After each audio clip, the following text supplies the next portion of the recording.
Need to connect a custom domain to your Hubspot site? Here's how to get it done in just a few steps.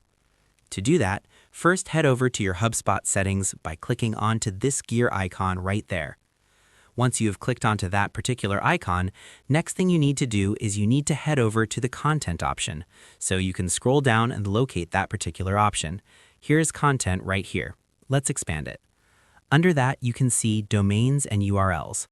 Once you have clicked on that, you will be shown to the domain settings. So for this, click on Connect a Domain and choose Hosting or Email Sending. I'll choose Hosting Domain.